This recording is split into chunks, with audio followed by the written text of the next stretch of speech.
Hey, this is Warren Redlick. CNBS had an interview with Ann Lipton from Tulane Law School, and she didn't make a lot of sense. And I just wanted people to hear what she has to say and break down some of the things she's getting wrong. I'm wearing the Be Less Wrong t shirt. We want to be less wrong. We'd love it if she was less wrong, and maybe the judge in Delaware could be less wrong.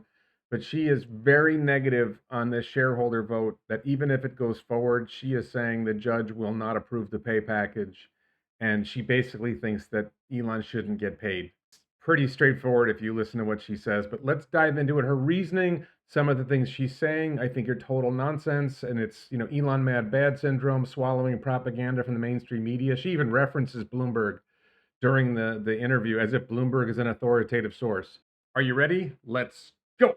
You have a number of big shareholders who are on the other side of you, and a Morgan Stanley report this morning suggesting that a majority of Tesla shareholders actually want to vote in favor of the package. What say you? I mean, shareholders are welcome to vote however they like. I'm not really taking a position on how they should vote. My position is more that it's not obvious that the vote is going to do what they think it is. It's legally questionable whether or not he can undo the judge's ruling with this vote. So we may just be headed to a lot more litigation. Well, that doesn't sound good.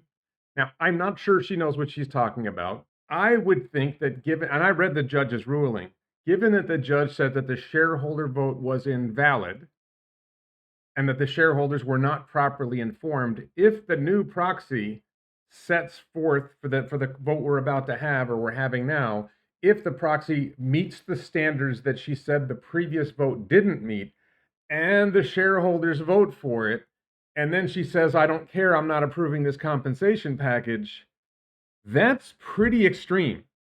But let's dive into more to what Professor Lipton has to say. Can you explain to the audience if, in fact, you're right, and that no matter what the outcome of this vote is, that somehow it is going to be brought to court and that a judge is going to overturn the vote, what would happen next? And let me also just ask you, just from a governance perspective, what you think should happen. Meaning, I imagine you think Elon Musk should be paid something. I imagine you think he should probably be paid a lot, maybe not as much, I would imagine, because you think it's waste at this point. But what is supposed to happen at this point? If the shareholders vote in favor of it, then Yes. there will be a challenge in Delaware Chancery before the same judge, Chancellor McCormick. So I just want to clarify, my understanding of this is they timed the vote so that it would be complete before the next stage of the proceedings with the judge in Delaware Chancery Court, so that it would relate to, like, what's the attorney's fee going to be? And the judge has a chance to decide right then. I don't think this invokes some additional litigation. It's part of the existing litigation. I would assume it would stay within the same litigation. And the point is, if the shareholders are approving the compensation package, then the law firm that got the previous pay package overturned has not generated any value for shareholders because shareholders approved a new compensation package. So their argument that they should get a contingency fee, a percentage of what they save shareholders, if they saved shareholders nothing, then the contingency fee wouldn't make sense. And then the amount of money they get compensated would be a lot lower. So I don't quite know where she's going with this. And I've watched this video already. I don't know. I mean, I don't think she knows either. My sense of this has been the shareholders are approving the compensation package. The timing is so that it happens before the current case is resolved, so they can bring it right in front of the judge, and it relates to the attorney's fee. So it pretty much has to be resolved by this judge. And if the judge says, no, I'm not accepting in the new vote, and they get their compensation, they get their attorney's fee based on how much they save shareholders, okay, and now that's ready to go for appeal to the appeals court. It's part of the appeal to the appeals court.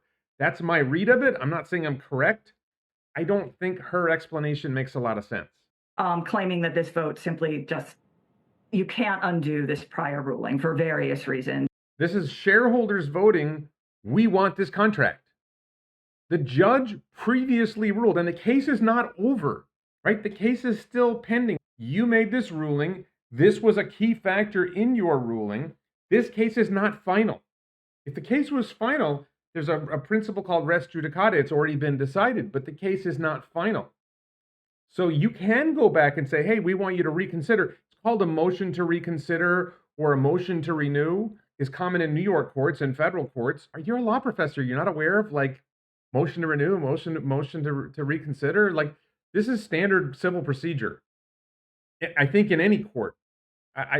Maybe Delaware doesn't have motion to reconsider, motion to renew, but it doesn't seem like that would make a lot of sense. It seems really straightforward that you say, hey, judge, you made your prior ruling based on this set of facts. We have new facts. And on new facts, we think you should reconsider your ruling. That would be a normal thing in a court case. Nothing's normal in this case, but when there's new evidence, you present the new evidence to the judge. If the case is not final, and this case is not final, you can go back and make a motion to renew. That you can't award someone this much money for services they've already performed. So this is an argument. It's the first time I've heard this argument. You can't award someone this much money for services already performed. Well, the CNBC host sort of hits on this point a little bit, but why not? If the shareholders vote to give him the money, then the shareholders voted to give them the money. Do we live in a shareholder? Do shareholders run the company or not? Do shareholders have a say in how the company is run or not? You're adopting some new rule that shareholders can't decide, hey, we want to give this guy money? What legal principles behind that? She's just making stuff up. Like I don't like. Why not? Because I don't like it. Like, is that the legal principle here? That the shareholders are essentially being blackmailed into voting for the pay package because he's threatening he's going to take Tesla resources. So this is an important distinction. And you'll hear in the video, because there's a back and forth here, she's claiming that Elon threatened to take Tesla resources. No, he didn't. He never threatened to take Tesla resources. He said he would rather develop AI somewhere else. He never threatened to take Tesla. This is actually something I've heard from a lot of people. When I say Elon is going to leave the company if the shareholder vote is negative, and he's going to go to somewhere else, and he's going to develop AI somewhere else, I never said he can't take Tesla resources. And there's a point here, which is true, that Tesla has been sharing data with XAI. It's in XAI's I think their funding round or something, or a blog post. You can see that they've got data from the cars. So what? That's not like something that's stolen, and it's very common for Elon's companies to share data, share information, share engineering resources, all kinds of stuff. Cybertruck steel came from SpaceX. Tesla benefits from this as well. We can expect Grok to appear in the cars. We can expect Grok to appear in Tesla Optimus. To suggest that Elon's stealing Tesla resources, look, if he leaves the company and takes resources with him, like what is he going to do? Take Dojo computers? Take the Optimus bots? Like what resources exactly is he taking with him? He can't, and he's not going to. That's not the plan. The plan is simply Elon says, screw it, I'm going to go work at XAI and my other companies, and good luck with running Tesla. That's the threat as I understand it. And if again, the CNBC host covers this. This is one of the better mainstream media guys out there. He's like, well, why can't he leave? And she's just waffling. Total nonsense here. As far as what kind of pay package you should get, I mean, I'm not a compensation expert.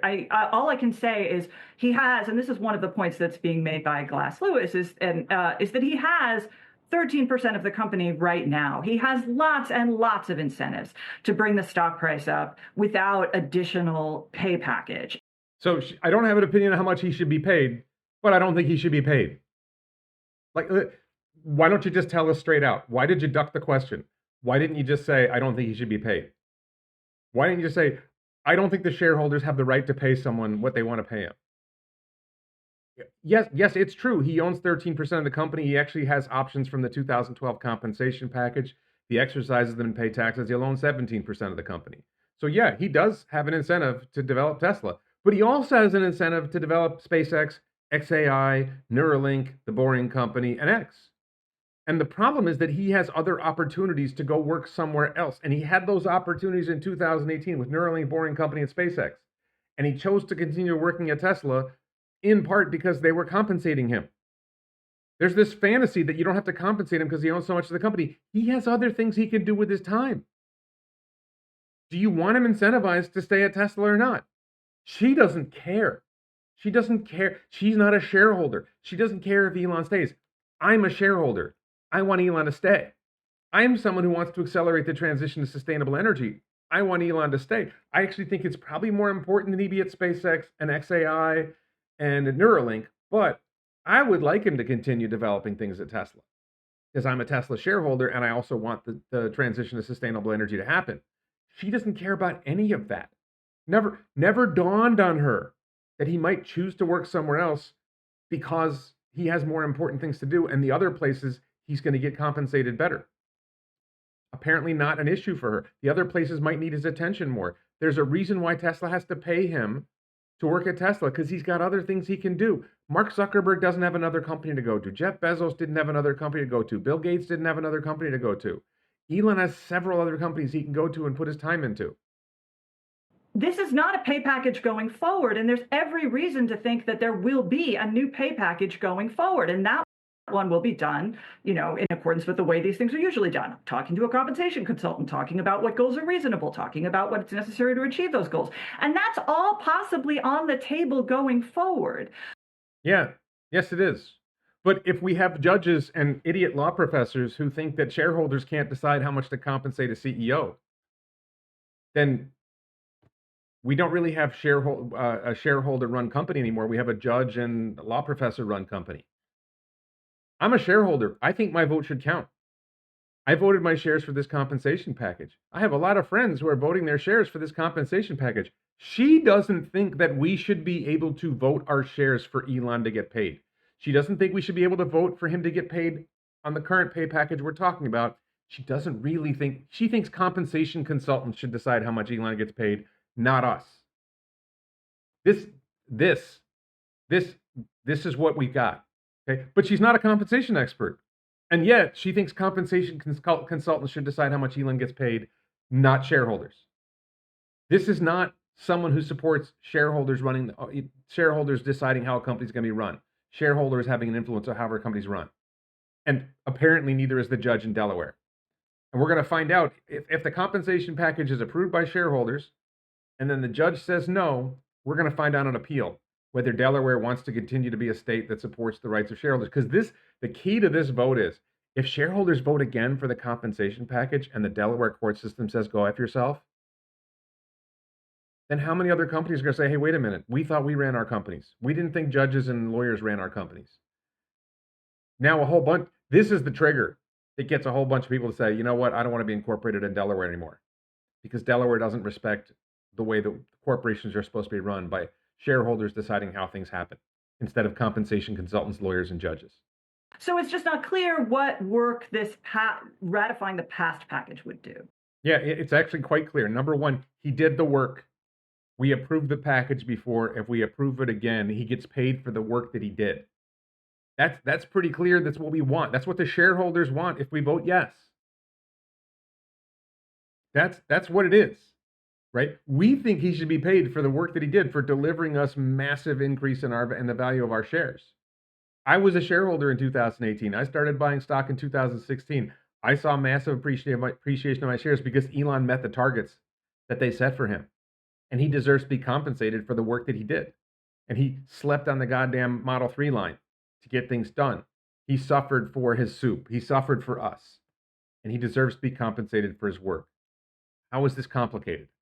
I believe that Elon Musk was working under the assumption and under a contract, an actual contract. Now, contract has been undone, but a contract nonetheless. So he worked all those years under that contract, and now he's not getting paid that money. Do you believe that he could sue the company? This has been floated. I have never seen Elon threaten to sue the company. I've seen no hint of Elon suing the company. I don't know why this was brought up. I don't see Elon suing Tesla. I don't see it going forward. I don't see it working. If a judge ruled you can't get paid, then a judge has decided you can't get paid. I don't see how the lawsuit works. I don't even understand what legal theory goes behind the lawsuit.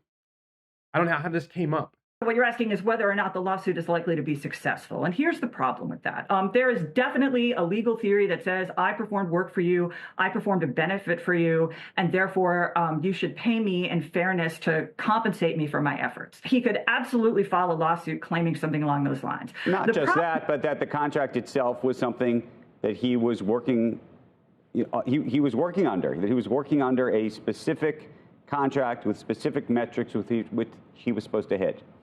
Right. Well, the problem with that, with the contract theory, is that you can undo contracts, governance contracts, if they were created in violation of fiduciary duties. And that's exactly what she found. I'm not sure that's exactly what she found. And just to be clear, the concept here is that he was working in reliance on an understanding. I still don't think this is a viable legal theory because the judge invalidated the contract, and that, to me, that invalidates the legal theory as well. Now, I do see a theory where if somehow the compensation vote fails, but the move to Texas passes, then maybe he files a lawsuit in Texas on this theory, and now he's no longer subject to the Delaware courts. But I still don't think it's a great lawsuit. I don't see Elon filing that lawsuit. I don't think he's motivated to do that. That he violated his fiduciary duties to Tesla by essentially interfering with the board's deliberations, and that the company misled shareholders about the details of the contract. Okay, I read the decision. That is not what the judge decided. Basically, what she said was that Elon dictated how the negotiations were going. I don't remember the judge saying he breached a fiduciary duty in the process of that. The judge simply ruled that the negotiations were not proper. The negotiations between Elon and the board were not proper, that the board really didn't carry forward its end of like representing shareholders by trying to negotiate a better contract for the shareholders so that Elon would get paid less, so on and so forth, which misunderstands, of course, what happened, right? It was a pure performance-based package. Shareholders were happy with what the board and Elon resolved. And the judge took pains to avoid indications that there were actual negotiations. And keep in mind, if the board said, Elon, go F yourself, we're not going to give you any money, or we're not going to give you what you want, Elon could leave. Now, he said he wasn't going to leave, but this is one of those things where people are like, well, the board should control Elon. Elon's not going to be controlled. If you have a board that tries to control Elon, Elon leaves. And if Elon leaves, then Tesla becomes far less of a company. So we as shareholders appreciate Elon. We know he makes the company better. We understand, hey, we need this guy. When you need a guy, you pay him what he wants. That's negotiations. It's not like you're supposed to push back and say, hey, we want to give you half what you asked for. He says, no, I want what I asked for. And if I don't get it, I'm going to leave. If that came up, he is the figurehead of the company. He is the heart and soul of the company. He said, here's how I want to do it. He gets paid nothing if they don't succeed. Nothing. He only got paid if he achieved these outsized goals. He achieved the outsized goals. And everybody at the time said, this is crazy. He's never going to get this. And he did it. He delivered. The Tesla team delivered because he's a great leader, because he's a great engineer, because he's a visionary, and he made it happen. Along with the Tesla team. But he inspired the Tesla team, he led the Tesla team, and they delivered. So you get compensated based on a performance-oriented package. And she's basically opposed to performance-oriented pay. Like, she doesn't even make sense. Like, what kind of pay package would be fair? She doesn't know. I'm not a compensation expert. We get consultants for that. Well, what consultant is going to... The problem is compensation consultants go based on what other companies like this have done. And there's no other company like this, and there's nobody who's ever done a pure performance-based package before. So what are you supposed to compare it to? And you'd think that she could say, well, you should probably have done something like this other company did somewhere else, but there is no such thing. No other company has done this pure performance package because CEOs always want to get paid. They want to be insulated against, like, if performance isn't good. Very few CEOs are willing to put it all on the line. You can undo contracts in fairness on that. So then you're left with this general theory that if you perform work for somebody and you haven't been paid, that they should pay you the value of your services. Right. Well, and that's what I want. I wanted to ask you about that, which is a slightly different question, because you've also suggested that they can't effectively pay you back, like back pay. And that doesn't make sense to me, in that there's a lot of companies that pay people bonuses at the end of the year that effectively is the equivalent of back pay. That's what it is. You've also made the suggestion that somehow he's blackmailing folks, and I'm not going to even suggest that he is or he isn't, but I would say that every employee, to one degree or another, has the opportunity at any moment to say, I'm out. I don't want to do this. And that unto itself, it sounds like to you, would be considered blackmail. And I don't really understand that, because everybody has that right, technically. Okay, but that's not at all what I'm arguing. He absolutely has the right to say, I will walk away from Tesla unless I get my back pay. The problem is he hasn't said that. Hasn't he? He said, I want to go, I'll work on these products. I'll work on the AI somewhere else. How is that not saying I'm going to go somewhere else? I agree. He hasn't been clear. He hasn't said, if I don't get this compensation package, I'm leaving. He hasn't said that directly. He certainly hinted at it. He's very explicitly not said that. Nothing in that the company has ever said has said that. Chancellor McCormick found that he has no intention of walking away from Tesla. No. Chancellor McCormick found that in 2018, when they were negotiating the pay package, he had no intention of leaving Tesla. That doesn't mean that here in 2024 he doesn't have the intention to leave Tesla. That's a big difference. This is like Elon mad bad syndrome infects a law professor.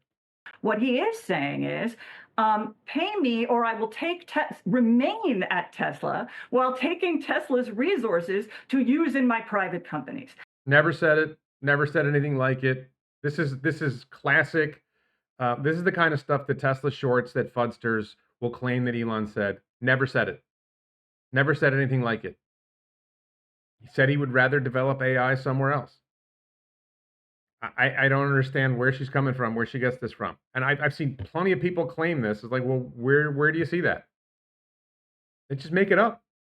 This is like Orange Man bad syndrome with Trump. You just make up something. Oh, he said people should inject bleach into their bodies. He never said it.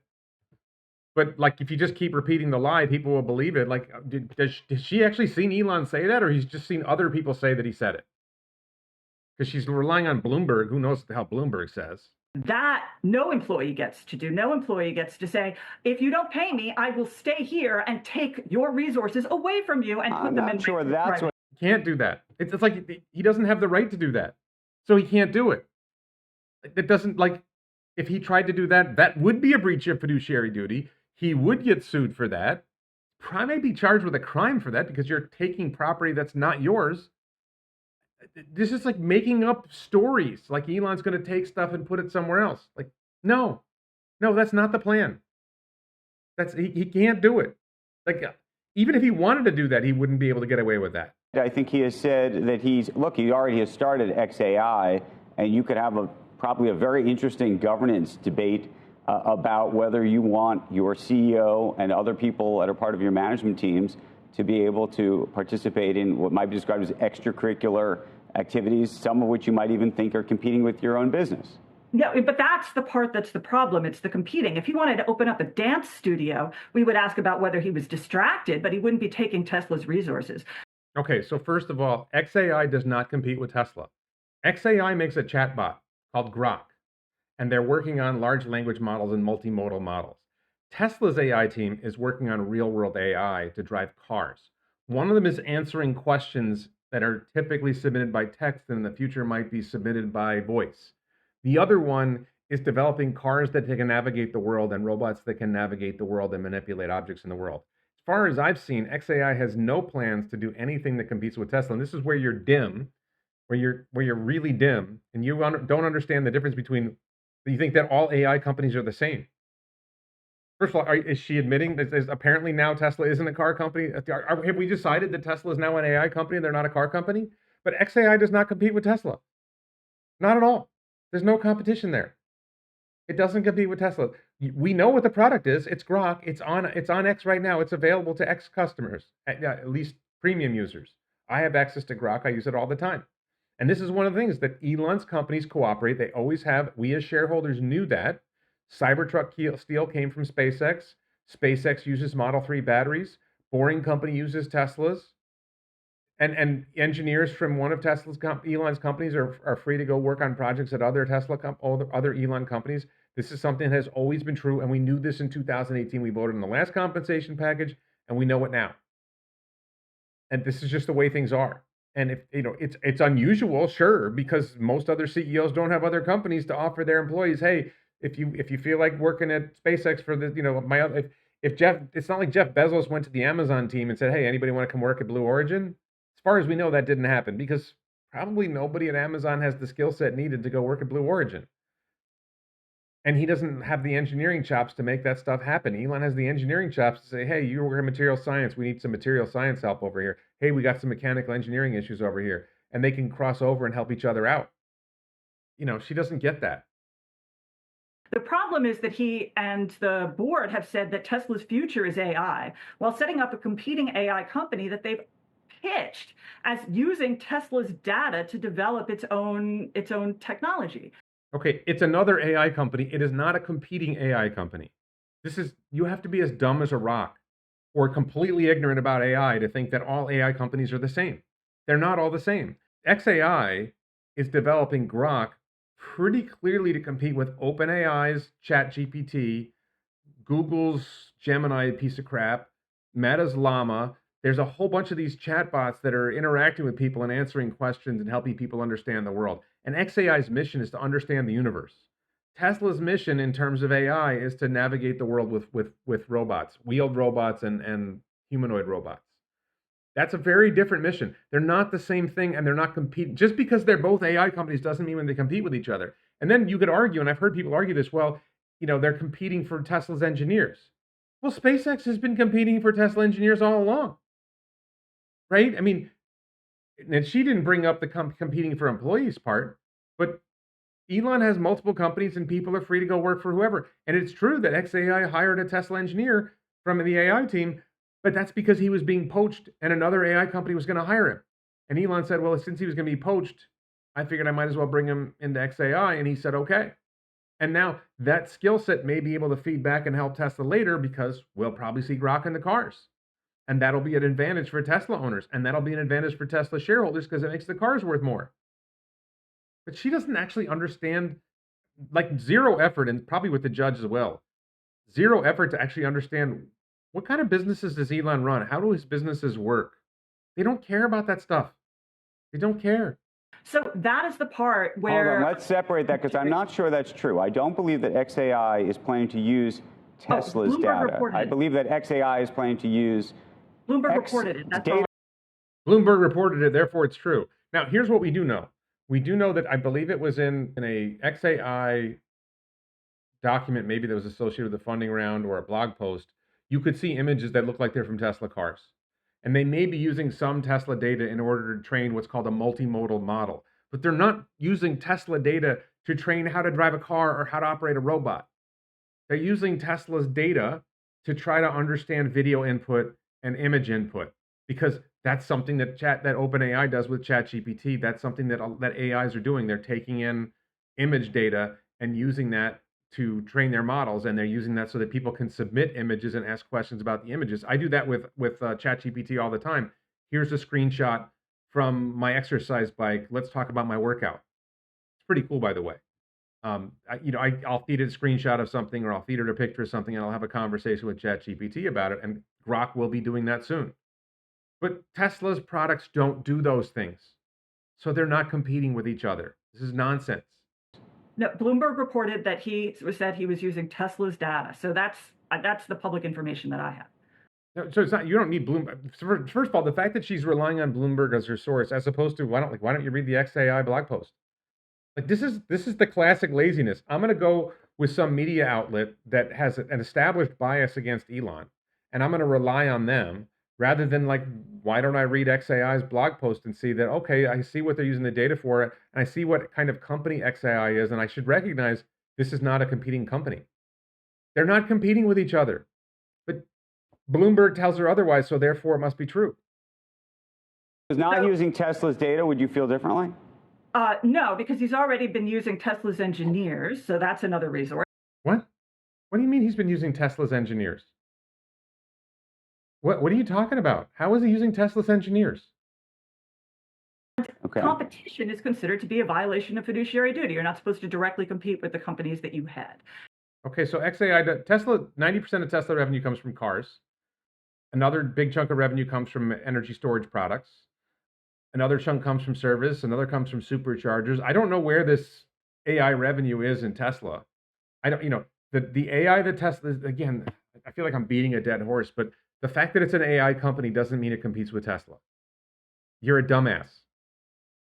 Okay, just because the mainstream media tells you something doesn't make it true. You probably should open up your head and like try to actually like learn and research and think and pay attention to reality rather than, well, Bloomberg said it, so it must be true. Ugh, ridiculous. If he were saying, I will quit, and this is what you need to get me to stay, that would absolutely be fine. The problem here is that at this moment in time, Tesla said we did not negotiate and we did not design this as a forward-looking package. We may still design a forward-looking package. In fact, they almost certainly will be putting into place some kind of new forward-looking package. And if that's what's going on, then we're still left with, well, what are you paying this old package for? That, again, a court, it may be overturned on appeal, but it hasn't been yet. A court found he violated his fiduciary duties to achieve. Okay, so first of all, that's not what the court found again.